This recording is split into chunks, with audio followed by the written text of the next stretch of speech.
Welcome to another episode of The Artsy Raven, a show about writing and publishing with your host, J.F. Garrard.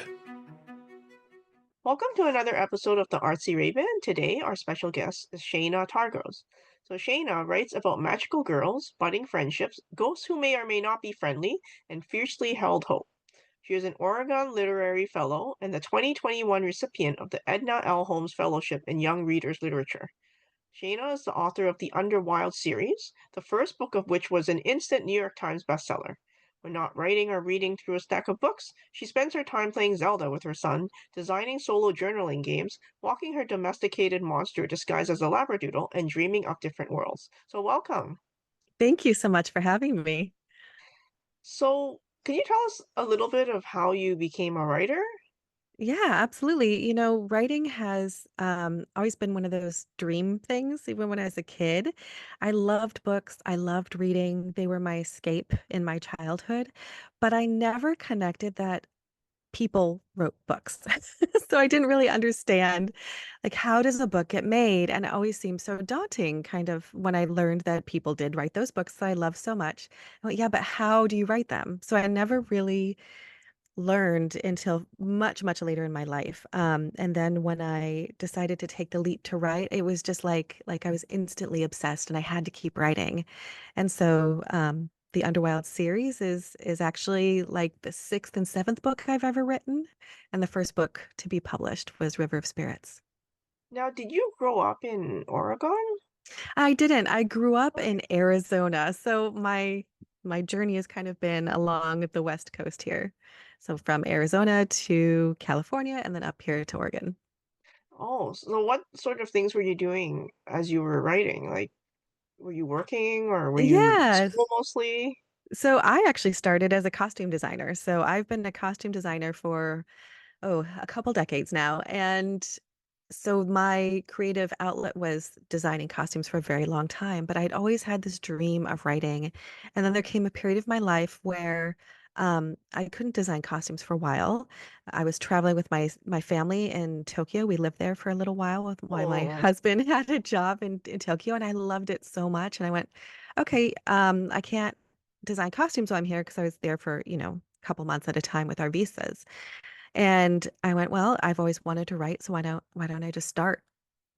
And that's kind of where it started, and it snowballed from there. And then the pandemic happened, so of course I couldn't work during the pandemic in isolation because all of my shows got canceled. And writing became, again, my lifeline of here's my creative outlet. This is how I'm connecting with my creative side. And a lot of my books and stories were born from that time. now you were designing costume for theater? Oh, I'm a costume designer for theater, film, and television. So I worked in Hollywood for a while and I have my master's degree in costume design and I really loved it. It was such a wonderful period of my life to be on set all the time. But then my husband got a job up here in Oregon and we wanted to start a family. So it was one of those, like, which path do I want to choose? Do we want to stay here in Hollywood and keep, doing the Hollywood thing and working on set for hours and hours and hours a day, or do we want to kind of slow down a little bit and kind of see what life has for us in a different place? And that's what we chose. oh no, I love Japan. So I'm curious about your time there. Like, um, what did you find most interesting about being in Oh, everything. Japan? I love Japan. I love it so much. I was Yeah. just there last year too. My son is actually in an immersion program for Japanese speaking. So he is fluent in Japanese and I'm very jealous of him. And so whenever we go back, he's our translator. But I really love Japan. I want to go there like every year. I would love to be there at every time of the year. What I find most fascinating about it is just like everything, the culture, the like people are so kind there and the food is amazing, of course. And just kind of being in the country with so many wonderful, kind people is has been transformative. Yeah, for a few years I volunteered as a guest director for a large Japanese animation convention. Oh We my always had gosh. Japanese guests and we had Japanese Yes. translators. stuff like that. And it's kind of funny. The translators are come sometimes like, not everyone's into anime in Japan. Just letting you guys know. But Right. like, you guys all seem to think Japanese people all love anime. It's not true. I was like, okay, okay, Yeah, it's sorry. fascinating, right? Because anime and manga is, oh gosh, we're a big household of anime and Hmm. manga. Like I am obsessed with Frieren and and what else do we like? Of course, My Hero Academy, My Hero Oh yeah. Academia was of course huge, but yeah, we just love the stories and everything too. But it's funny that you say that because it is true. You just think that there's all this like incredible storytelling coming out of Japan, but not everybody there loves it as much as some of us do. Now in your bio, you talked about journaling games. Like, what is Hmm. that? Okay, so oh gosh, I wish I had one like right next to me. There's one over here I'm I can just grab. curious. So yeah, solo journaling games are games that you can play on your own, or the one I have designed is you can play on your own, or you can play with a friend and send letters back and forth. And in this particular one, you're a comet on the journey, their solitary journey through the cosmos, and it's basically journaling prompts. So there's a structure to the game, there are rules to the game that you follow, and as you're traveling through, you're gaining memories, but you're also losing memories. So it's like which memories do you hold on to? Which things make the most impact on your comet life? So it's things like that where it is a journaling game. It's definitely creative play, and they're a lot of fun to design. I'm working on another one now, which is kind of set on the back burner while I work on the Underwild books. Um, but yeah, I just really enjoy it because I love creative storytelling so much and kind of prompting those thoughts and ideas of kind Okay. of what it means to be human and emotional journeys. Now, can you give me like just a quick synopsis about the Underwild, like what the series is Mhm. about, and maybe a little bit about the story behind Relic of Thieves? Absolutely. So the Underwild series, there's books in the series so far. And the first one is River of Spirits. This was my debut book. And this was the one that became an instant New York Times bestseller, which I'm still reeling about. It's just kind of shocking to me after this very long journey that I've been on.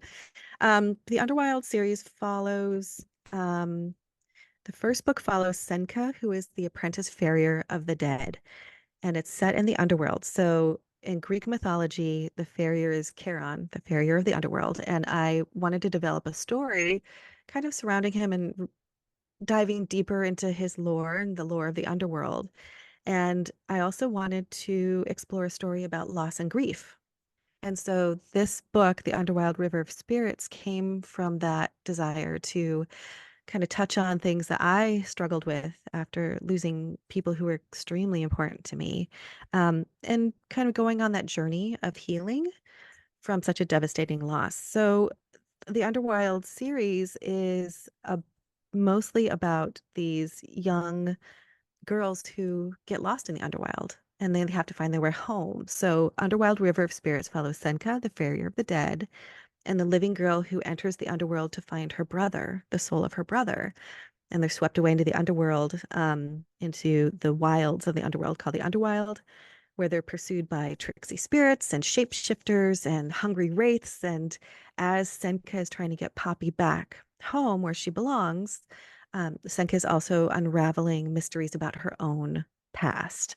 And then the Underwild Relic of Thieves is this beauty right here. And this one is book two in the series. And this one Shiny. features, thank you. I They're love very this shiny cover covers. Yeah. so much. Yeah, they're extremely shiny. They're so beautiful.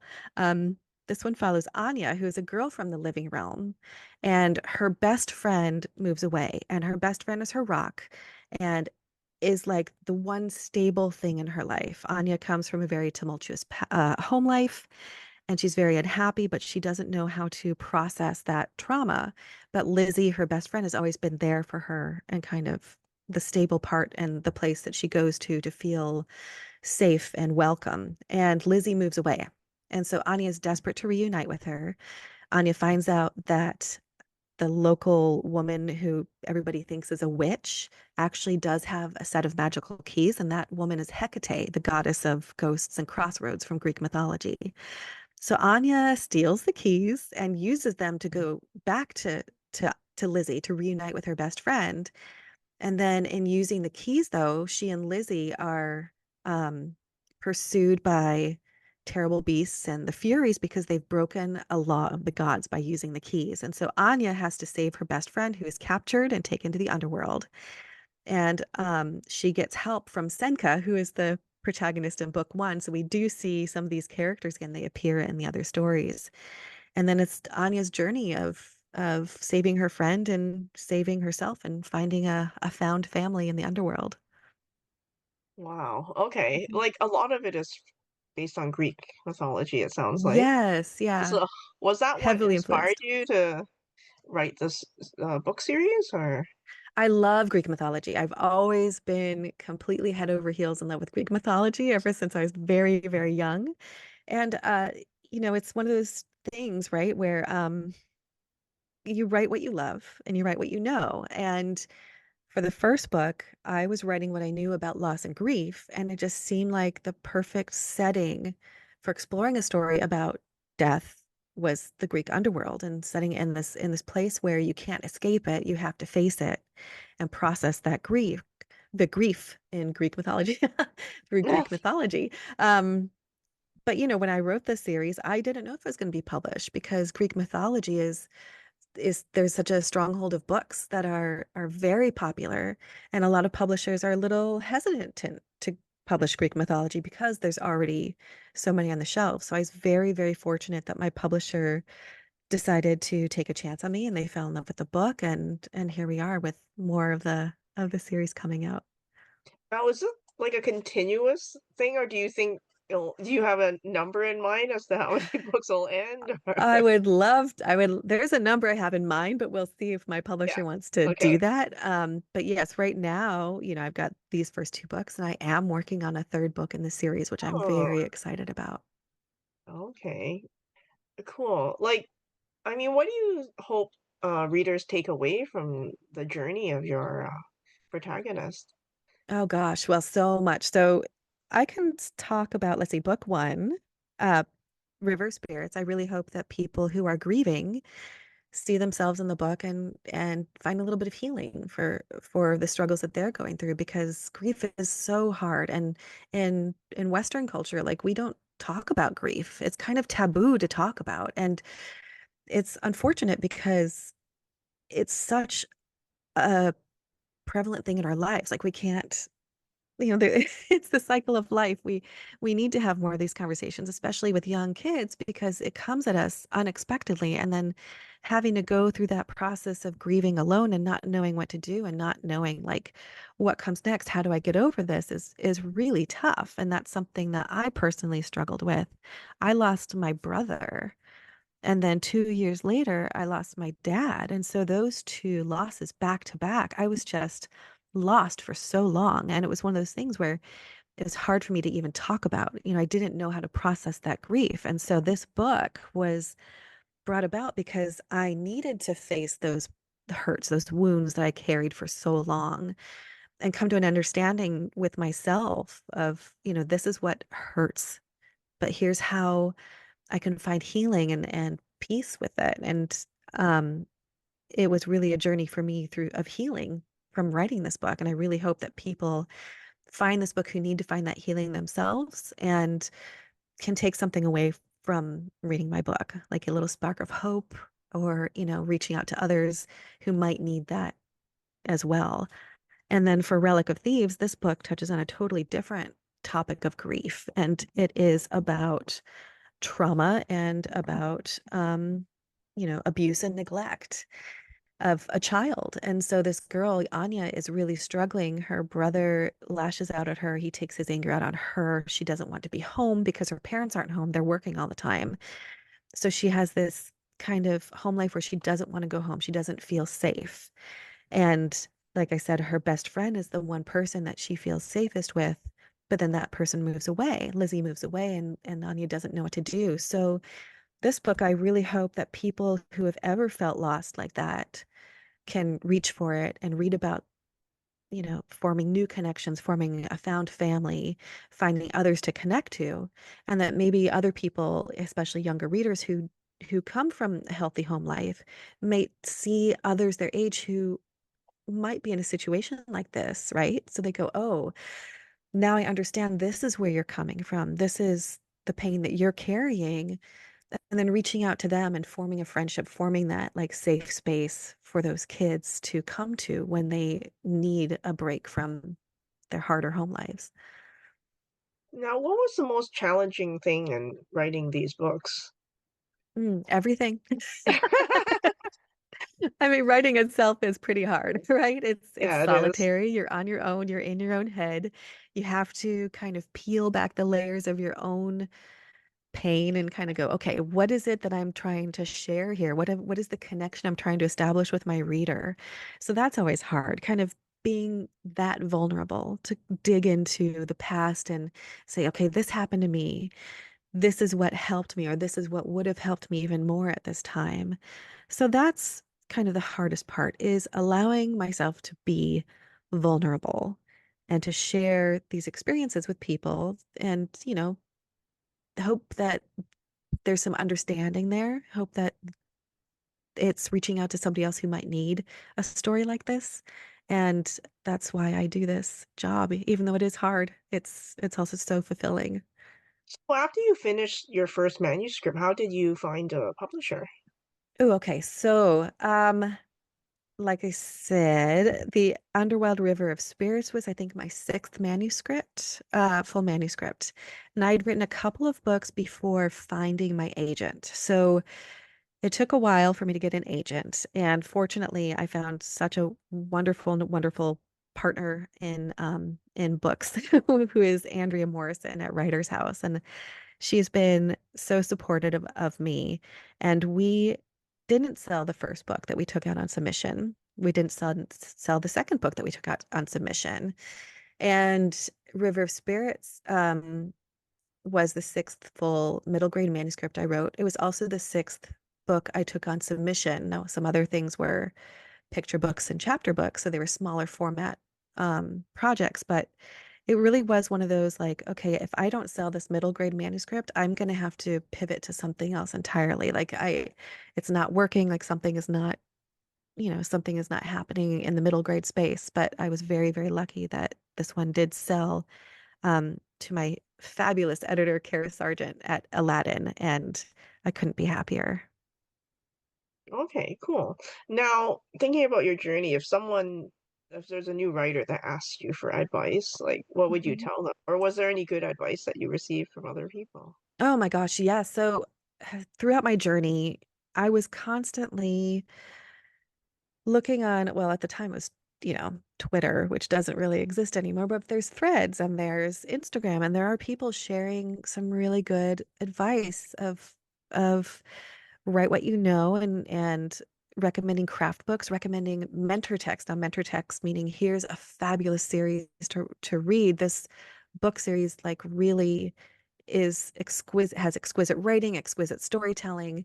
So look for people who are doing the thing, who are writing, who are recommending these books, and read those books, read those craft books, and just play. Like, don't be afraid to write something that scares you, write something that something that you're passionate about, and just keep writing and keep trying new things. That's kind of the best advice I have is if this is something that you really want to do, if they're passionate about, just keep trying. It's going to be very hard because there's a lot of rejection in this industry. But as long as you keep going, you're going to keep developing your craft, keep honing your voice, and finding those readers who fall head over heels in love with your books. All right, so we're at the point of the podcast where the author does a reading. Now, can you give us a bit of context before you start reading? Absolutely. So this section is from Underwild Relic of Thieves, and it is a later chapter. It's chapter 6, and this is when Anya has been alone at school for a whole day, and she's feeling really down. Her best friend Lizzie has already moved away, and she sees her classmate walking home with somebody who is not entirely human. And so she follows the classmate home and realizes that she goes into the witch's cottage. And she overhears them speaking about the set of magical keys that the witch has. Everybody leaves, and then Anya sneaks into the house. So this is the part where she's snuck in the house and she's looking for these magic keys. Okay. Okay, so the chapter is titled The Magic Keys. If you think that I forgot I was a coward and summoned enough bravery to boldly enter the witch's house, you would be mistaken.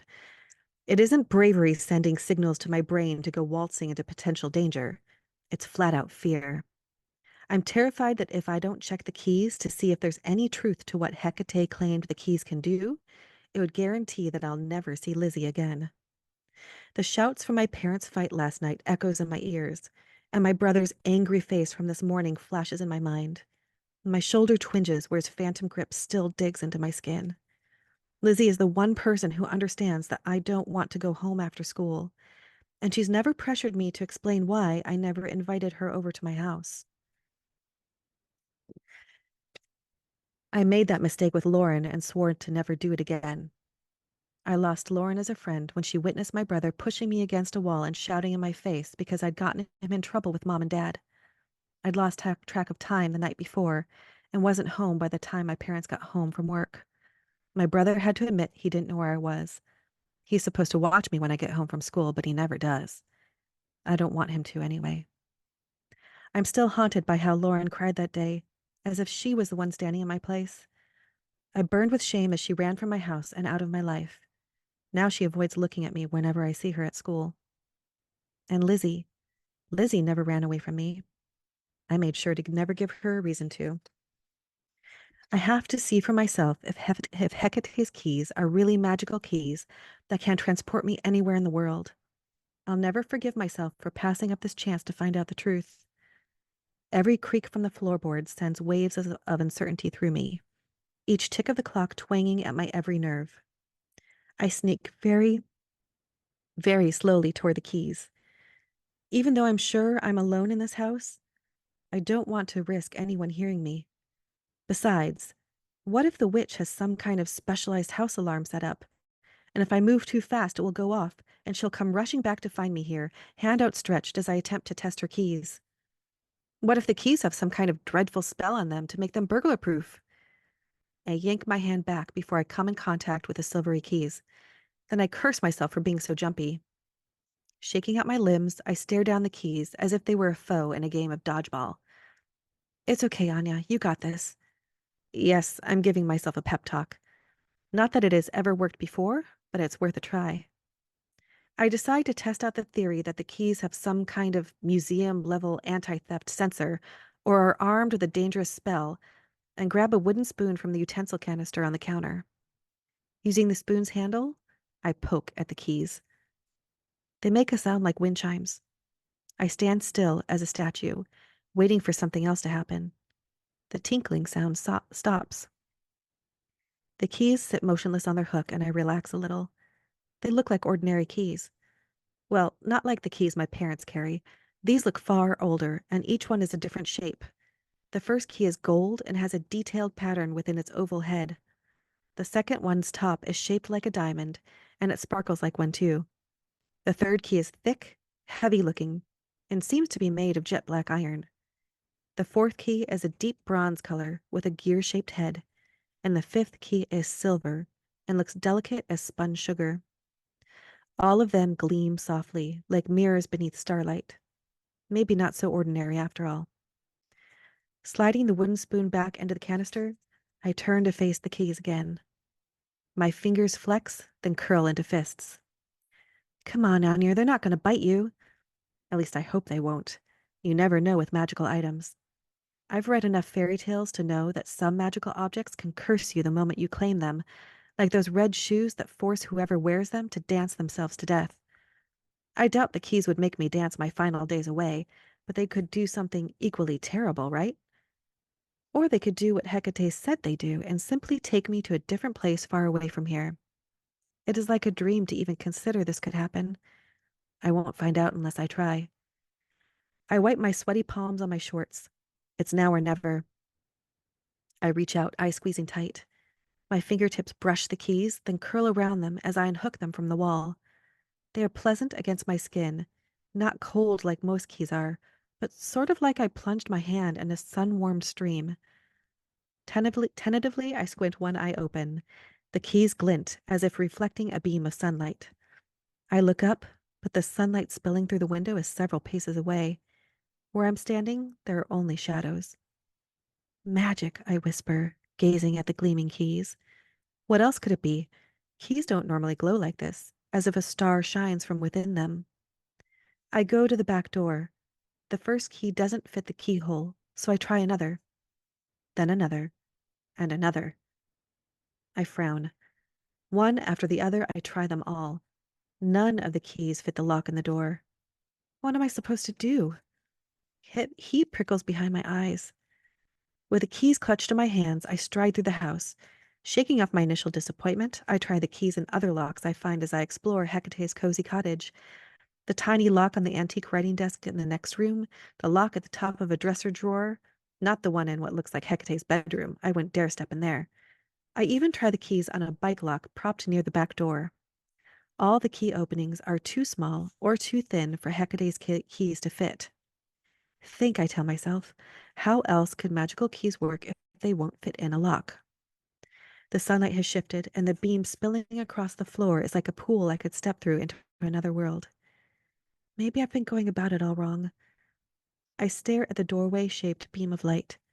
Maybe the keys don't work on a literal door, but the idea of one. Lifting my hand as if slotting the key I'm holding into a make-believe lock, I twist my wrist. Silver light flashes before my eyes, racing in a line up and around my fingers. I stumble back, breaths coming sharp and fast.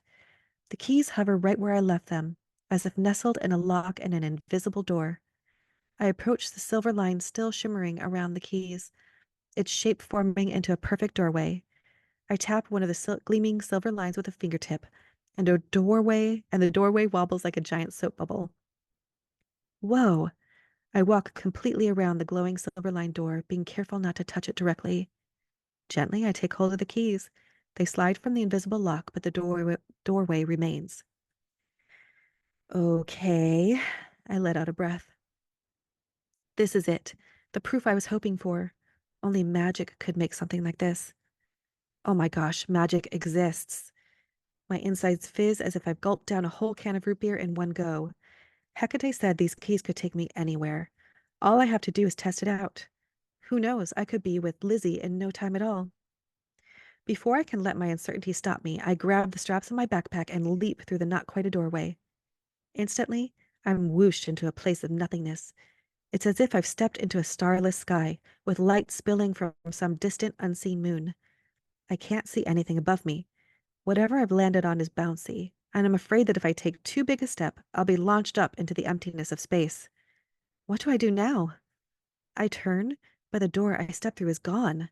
And I mean, it's gone. There's nothing behind me and nothing near me, and only a great big nothing above me. Mist rises as I try to maintain my balance on the wobbly ground.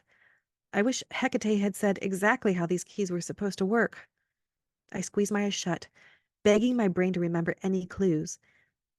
Hecate had said she'd take Senka wherever she asked to go, so maybe I just ask? I hunker down, my pulse pounding my ears, and try to keep my voice from shaking. Can you bring me to Lizzie, please? My best friend, Lizzie Yoon, not some other random Lizzie. The floor beneath my feet stops wobbling, and a silver line zips into a curved doorway in the mist in front of me. This is weird and awesome and a little bit terrifying. Will this new doorway send me back to Hecate's house? Or will it toss me out above an active volcano? All I know is I can't stay in this nowhere space, and anywhere is better than going home. I shake out my limbs, then step through the doorway. The world tumbles, taking me along with it. Head over heels I fall, my belly swooping up near my ears. Then I flop onto something soft and flat. Oof! I bounce off, right into a stack of boxes which crash to the floor.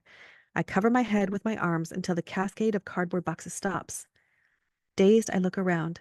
The soft thing I landed on was a mattress, sitting unmade on a plain wooden bed frame. There's nothing on the walls at all, only stacks of cardboard boxes piled here and there. Some are smashed open, their contents spilling onto the floor, while others remained taped shut. I'm in someone's bedroom? As I push myself up, shaking the stars from my vision, the door to the room flies open. And that's the end of chapter 6. Oh, wow. Well, thank you very much for taking the time to speak to us on the Artsy Raven. Well, thank you so much for having me. It was an honor to be here. Arigatou gozaimasu and sayonara. Arigato. Sayonara. Bye. Bye. The Artsy Raven is produced by Dark Helix Press. Introduction voiceover by Chris Gorman. Music by Tim Moore. Please access your bonus content on the Patreon website. Thank you very much for listening, and please stay safe.